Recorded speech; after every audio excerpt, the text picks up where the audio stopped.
दोस्तों, जब हम आज के समय में पूजा पाठ या आराधना की बात करते हैं, तो सबसे पहले हमारे मन में दीपक, अगरबत्ती, आरती, घंटी और सुंदर सुंदर भजनों का दृश्य आता है।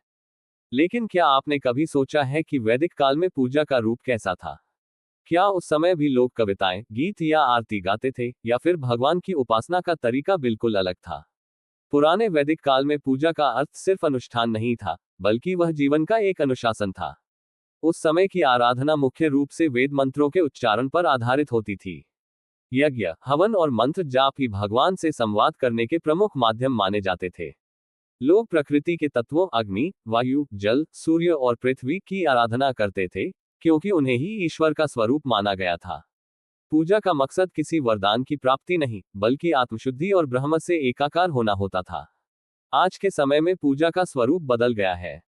अब लोग घरों और मंदिरों में आरती, भजन, कीर्तन, कविताएं और गीतों के माध्यम से भगवान की आराधना करते हैं। पूजा का केंद्रबिंदु बाहरी भक्ति बन गया है, सजावट, दीपक, मूर्ति और प्रसाद। लेकिन इसके साथ साथ कई लोग आज भी ध्यान और मंत्र जाप को पूजा का सबसे पवित्र माध्यम मानते हैं।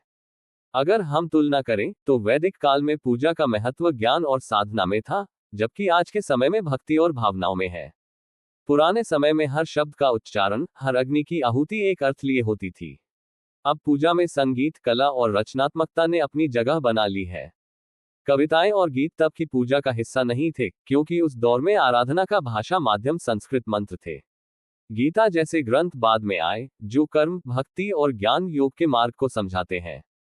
लेकिन वैदिक काल में सिर्फ शुद्ध उच्चारण और संकल्प की शक्ति ही पूजा का सार मानी जाती थी। आज का मनुष्य पूजा में भावनाओं को प्राथमिकता देता है, जबकि वैदिक युग में शुद्धता और एकाग्रता ही ईश्वर की प्राप्ति का मार्ग मानी जाती थी। दोनों ही कालों में उद्देश्य एक ही रहा, परमात्मा से जुड़ना, बस मार्ग और माध्यम बदल गए। तो क्या पूजा का तरीका बदलने से उसका अर्थ भी बदल गया? या फिर ईश्वर तक पहुंचने के रास्ते भले अलग हो, मंजिल वही है? यही तो वो सवाल है, जिसका जवाब हर युग अपने ढंग से खोजता है। सवाल अभी बाकी है।